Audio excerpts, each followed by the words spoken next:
지구는 영원히 자신을 잊으러 오는 행성입니다. 1955년 네바다 사막. 황량한 모래 위로 한 대의 UFO가 조용히 내려앉았다. 문이 열리고 몇 명의 금성인과 한 소녀가 모습을 드러냈다. 나의 이름은 옴네고네. 금성의 도시 테우토니아에서 왔으며 지구 나이로 210세입니다. 그녀는 자신의 카르마를 마무리하러 지구에 왔다고 전했다. 버스 사고로 죽을 운명이었던 7살 소녀의 몸으로 들어와 미국의 한 가정에서 살게 되었다. 이후 인간 세계에서 자기 본래의 신분을 감춘 채 온갖 풍파를 겪으면서 성인으로 성장한다. 그녀는 중년의 나이가 되도록 보통 인간처럼 여러 직업을 전전하며 결혼까지 해서 살아왔다. 이윽고 때가 되자 자신의 본래 사명에 따라 마침내 책 한 권을 세상에 내놓게 된다. 지구는 태양계에서 유일한 부정성의 행성입니다. 영혼이 스스로를 완전히 잊고 고통을 통해 다시 기억하는 법을 배우는 실험장입니다. 그녀의 말에 따르면 금성인들은 오래전부터 이곳을 지켜봐 왔다. 그들은 지구의 진화를 직접 돕지 않았다. 대신 때가 무르익을 때마다 전송자를 보냈다. 나의 뇌는 수신기일 뿐이다. 우주 어딘가에 지식의 핵심이 존재한다. 미래에서 온 천재 과학자 니콜라 테슬라. 그 또한 전송자 중 한 명이었다. 1931년 그는 타임 매거진과의 인터뷰에서 의미심장한 말을 남겼다. 나는 행성 간의 교신보다 더 중요한 것은 없다고 생각한다. 그것은 언젠가 이루어질 것이며 우주 내에 우리처럼 활동하고 고민하고 노력하는 다른 인간들이 존재한다는 확신은 인류에게 마법적인 결과를 낳을 것이다. 그는 행성들의 형제단의 진동을 지구에 전송한 자 중 하나였습니다. 당신들은 하늘을 올려다보며 외계인이 오기를 기다립니다. 하지만 우리는 이미 지구에 와 있었습니다. 나는 금성에서 왔습니다.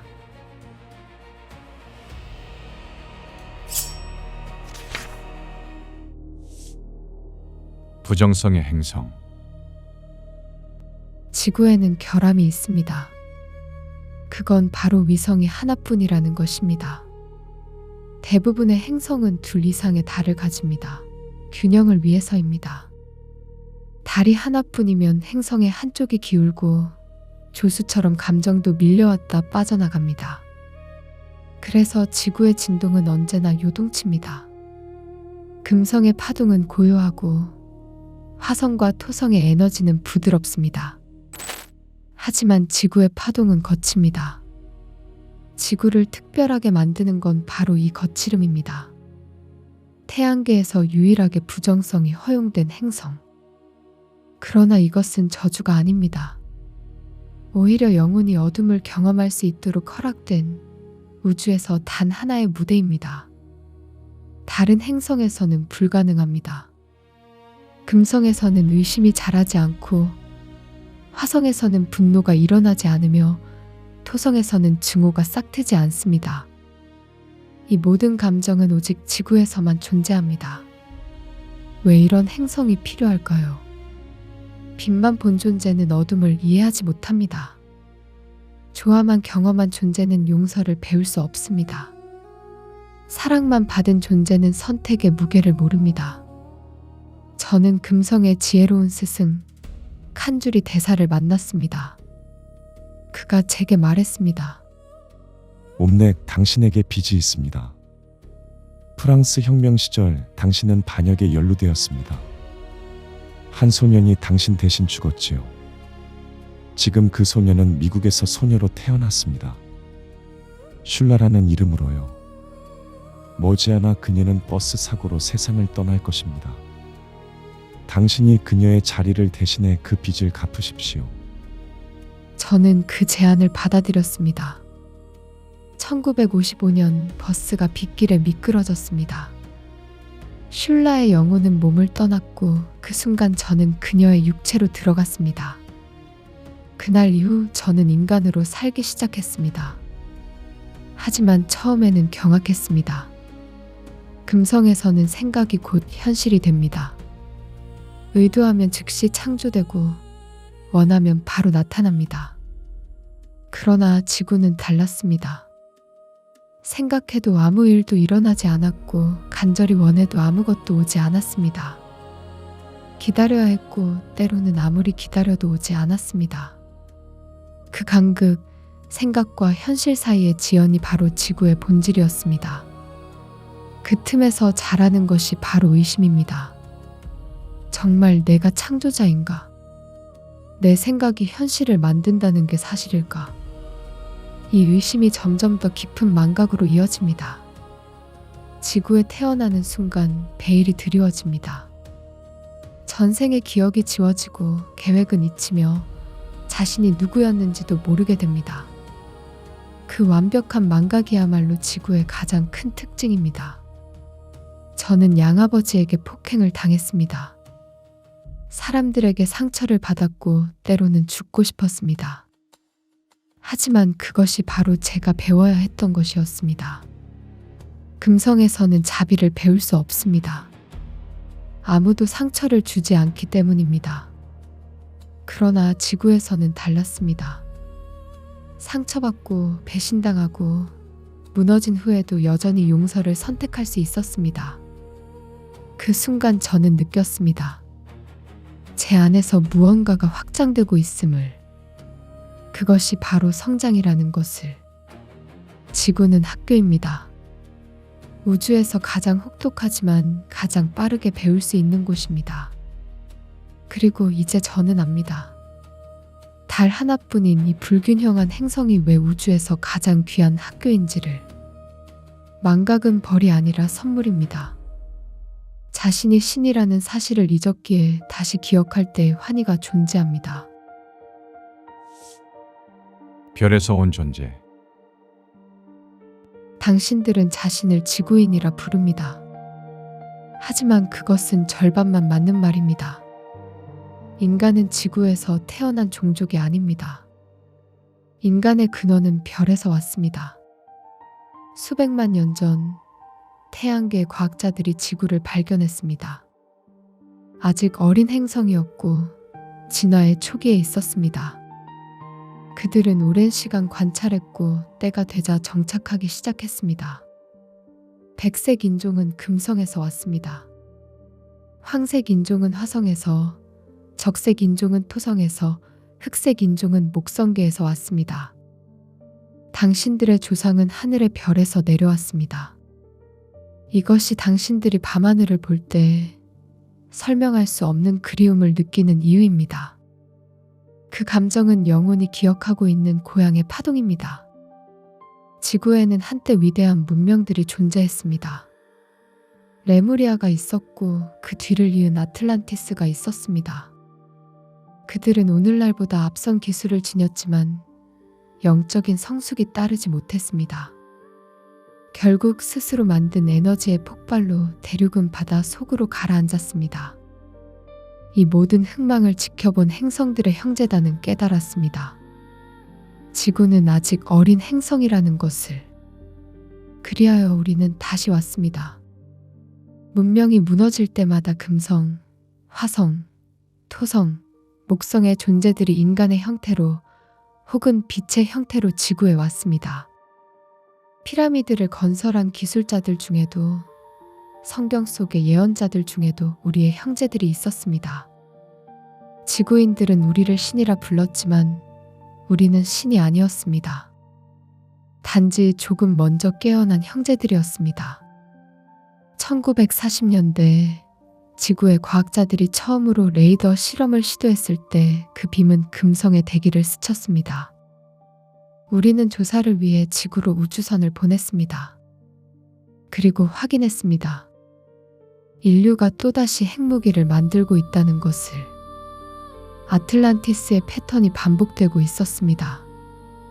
기술은 빠르게 발전했지만 의식은 여전히 분열되어 있었습니다.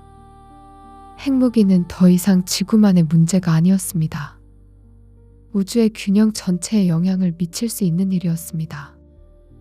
그리하여 금성의 사령관 발토르가 미국 대통령과 접촉했습니다.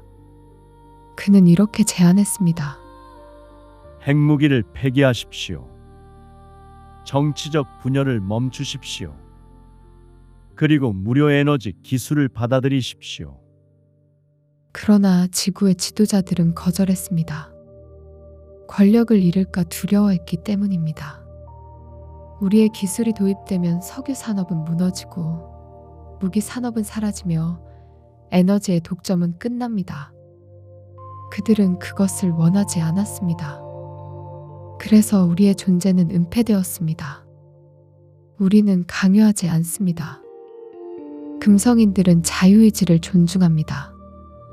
우리는 지구의 선택을 지켜봅니다. 그러나 떠나지 않았습니다. 지금도 수많은 금성인, 화성인, 목성계의 과학자들과 예술가, 의사와 교육자들이 인간으로 태어나 이곳에서 일하고 있습니다. 그들은 침묵 속에서 자신의 역할을 수행합니다. 당신의 이웃이 화성 출신일 수도 있습니다. 당신의 동료가 플레이아데스에서 왔을 수도 있습니다. 우리는 당신들 사이에 있습니다. 지구인들이 전기의 발명가로 기억하는 니콜라 테슬라. 극소수만이 압니다. 그가 금성에서 인류를 돕기 위해 온 존재였다는 사실을. 그는 우주의 진동을 번역해 기술로 바꾸었고 그 에너지를 통해 인류의 의식을 자극했습니다. 그러니 하늘을 올려다보며 외계인을 찾지 마십시오. 옆을 보십시오. 그들은 이미 와 있습니다. 그리고 어쩌면 당신 자신도 지구가 고향이 아닐지 모릅니다. 밤하늘의 별을 바라볼 때 느껴지는 그 막연한 그리움. 그것은 착각이 아닙니다. 당신의 영혼이 고향을 기억하고 있는 것입니다. 보이지 않는 세계. 당신들의 과학은 금성을 생명 불가능 지대라 단언합니다. 460도의 열기, 황산 구름, 90기압의 압력. 모든 계산은 정확합니다. 당신들이 측정한 데이터는 틀리지 않았습니다. 하지만 단 하나 놓친 것이 있습니다. 금성은 물질 차원에만 존재하지 않는다는 사실입니다.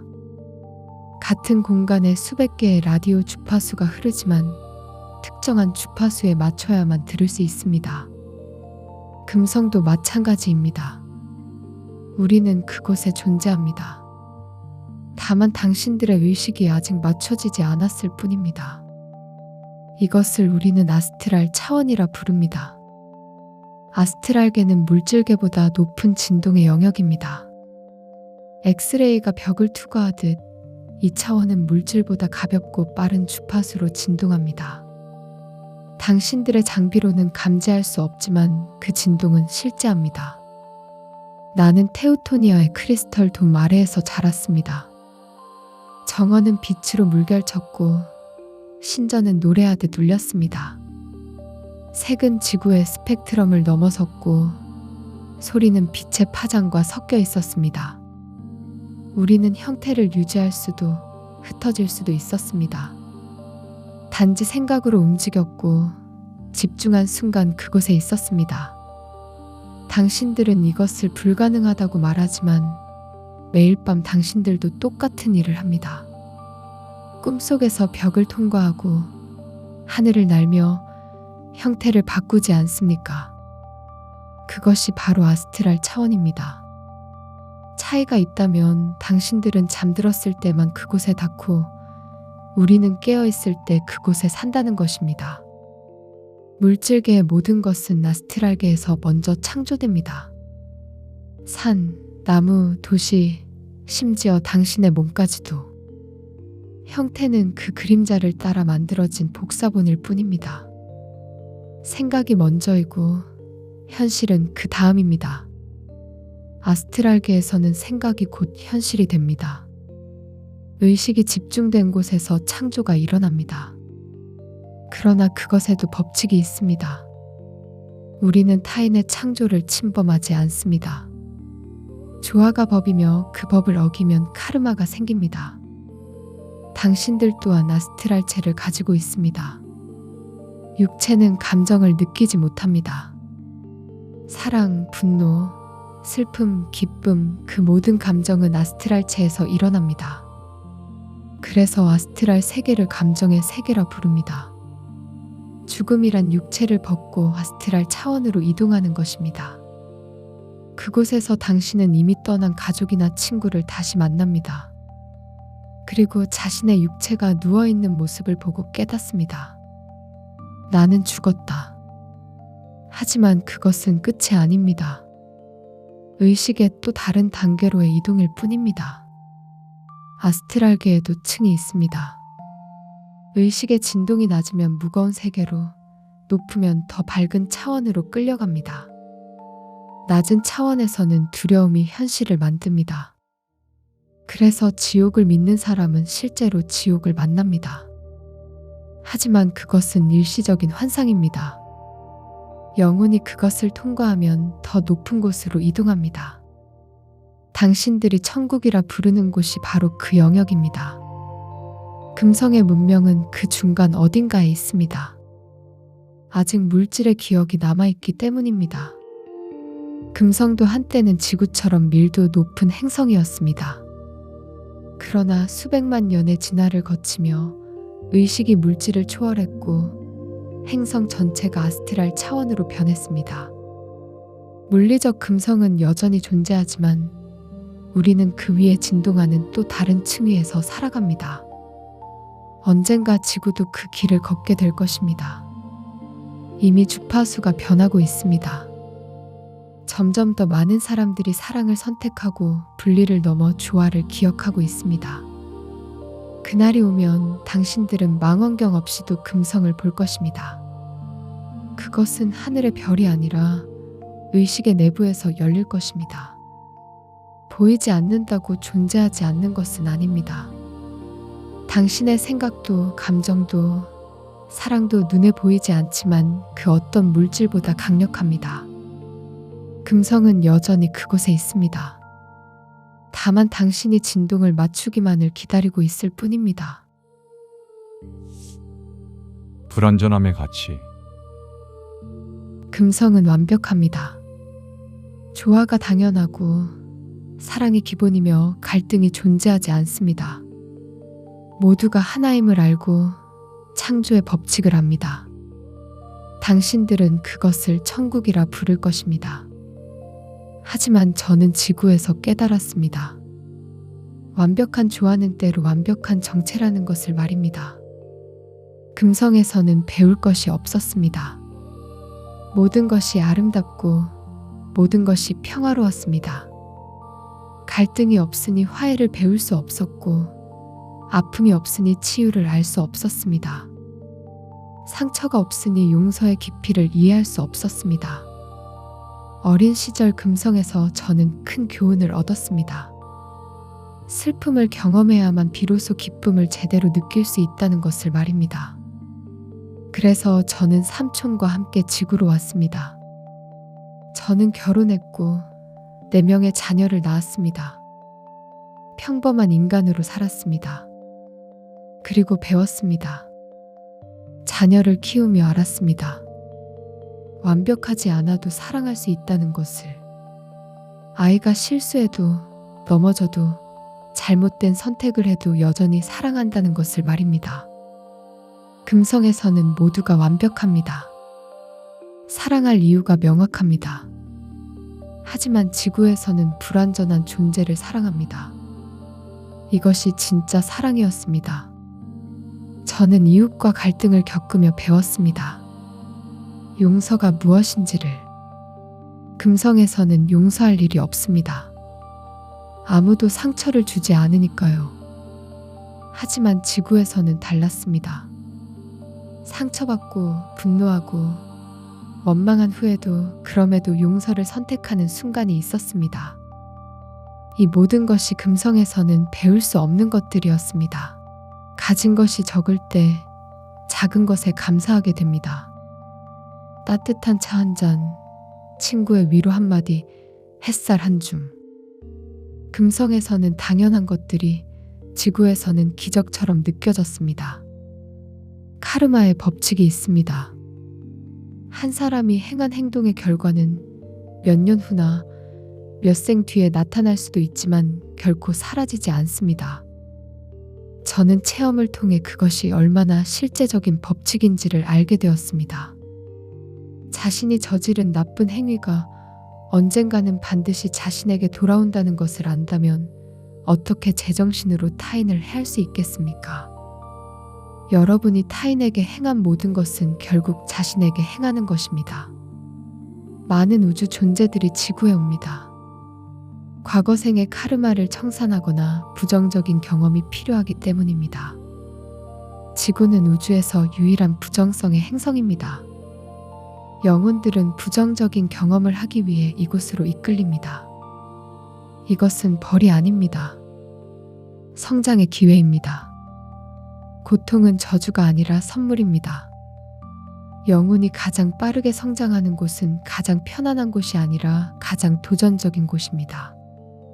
금성에서 1000년을 사는 것보다 지구에서 하루를 사는 것이 더 큰 진화를 가져올 수 있습니다. 여러분은 왜 이렇게 힘든지 묻습니다. 왜 고통이 존재하는지 묻습니다. 저는 답합니다. 여러분이 선택했기 때문입니다. 이 고통을 통해 배우고 싶었기 때문입니다. 영혼의 근육을 단련하고 싶었기 때문입니다. 운동선수는 무거운 역기를 듭니다. 힘들지만 그래야 강해지니까요. 여러분도 무거운 삶을 살고 있습니다. 힘들지만 그래야 성장하니까요. 언젠가 여러분도 알게 될 것입니다.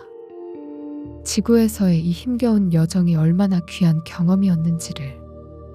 불완전함 속에서만 발견되는 것들이 있습니다. 그것이 진짜 사랑이고 진짜 용서이며 진짜 성장입니다. 이미 와 있는 그들. 여러분은 묻습니다. 왜 당신들은 모습을 드러내지 않습니까? 왜 정부와 공개적으로 접촉하지 않습니까? 저는 이미 답했습니다. 우리는 접촉했고 그들이 거절했습니다. 우리는 강요하지 않습니다. 금성인들은 자유의지를 존중합니다. 여러분의 선택을 기다립니다. 하지만 지켜보고 있습니다. 그리고 이미 와 있습니다. 진보된 행성들로부터 온 과학자들, 의사들, 교육자들이 지금도 지구인들과 함께 살아가고 있습니다. 당신의 이웃일 수도, 동료일 수도, 거리에서 스쳐 지나간 낯선 이일 수도 있습니다. 우리는 침묵합니다. 존경받는 과학자가 어느 날 자신이 금성에서 왔다고 말한다면 그는 조롱받고 직업을 잃을 것입니다. 그래서 우리는 침묵하지만 일은 계속됩니다. 씨앗을 뿌리고 생각을 심고 가능성을 엽니다. 저는 중년이 되었을 때에서야 정체를 밝혔습니다. 50년 동안 평범한 인간으로 살았지만 사람들은 믿지 않았습니다. 과학은 불가능하다고 말했습니다. 그것이면 충분합니다. 믿는 이들에게는 진실이 되고 믿지 않는 이들에게는 이야기로 남을 것입니다. 중요한 것은 메시지가 전달되었다는 사실입니다. 여러분은 혼자가 아닙니다. 우주는 생명으로 가득하고 의식으로 넘쳐나며 사랑으로 진동합니다. 밤하늘을 볼 때 느껴지는 그 그리움, 이 행성에서 이방인처럼 느껴지는 감각, 설명할 수 없는 향수. 착각이 아닙니다. 당신의 영혼이 고향을 기억하고 있기 때문입니다. 지구 인구의 약 20%는 외계 영혼들입니다. 자신의 사이클을 끝내거나 특별한 사명을 가지고 온 존재들입니다. 어쩌면 당신도 그중 하나일지 모릅니다. 태어날 때 베일이 씌워졌을 뿐, 전생이 지워졌을 뿐, 계획이 잊혔을 뿐입니다. 그러나 언젠가 기억할 것입니다. 임무가 끝나갈 무렵 베일이 걷히면 당신은 알게 될 것입니다. 자신이 누구였는지, 어디서 왔는지, 왜 이곳에 왔는지를, 그리고 깨닫게 될 것입니다. 이 모든 고난이 헛되지 않았다는 것을. 저는 할 일을 마쳤습니다. 메시지는 전달되었고 씨앗은 심어졌습니다. 이제 여러분의 선택입니다. 계속 잠들어 있을 것인지 아니면 깨어날 것인지, 우주를 외롭고 텅 빈 곳으로 볼 것인지 아니면 형제들로 가득한 고향으로 볼 것인지, 자신을 제한된 육체로 볼 것인지 아니면 무한한 의식으로 볼 것인지, 별들이 당신을 지켜보고 있습니다. 그리고 기다립니다. 당신이 기억하기를, 깨어나기를, 그리고 돌아오기를, 고향으로. 영상의 일부 내용은 책 나는 금성에서 왔다와 지식의 서재 개인 견해를 담았다. 1955년 네바다 사막에 UFO가 착륙했다. 그날 그녀는 금성에서 온 의식을 지닌 채 지구 소녀의 몸으로 들어왔다. 그녀는 금성인으로서의 삶과 인간으로서의 삶을 모두 살아냈다고 주장한다. 이런 전개는 영성서적이나 채널링에서 자주 등장한다. 이것이 실제 외계인의 자서전인지 한 사람의 상상이 만든 소설인지는 알 수 없다. 다만 이 책은 하나의 질문 앞에 우리를 세운다. 나는 무엇이며 우리는 왜 이곳에 있는가? 지구가 정말 태양계의 부정성 행성인지 금성이 실제로 아스트랄 문명으로 전환했는지는 우리는 증명할 수 없다. 그러나 이 책은 묘하게도 인간이 아직 포착하지 못한 영역, 과학의 언어로는 설명되지 않는 의식의 층위를 생각하게 만든다. 우리는 우주를 너무 좁게 보고 있는지도 모른다. 물질로만 측정하고 눈에 보이는 것만 믿으며 증명된 것만 받아들인다. 하지만 사랑도, 생각도, 의식도 눈에 보이지 않는다. 하지만 우리는 안다. 보이지 않는다고 그것이 존재하지 않음은 아니라는 것을. 우리는 어디서 왔으며 왜 여기에 있는가? 그 답은 우리의 기억 속에 있을지도 모른다. 별들은 여전히 고요히 빛나며 우리가 그 답을 떠올리기를 기다리고 있다.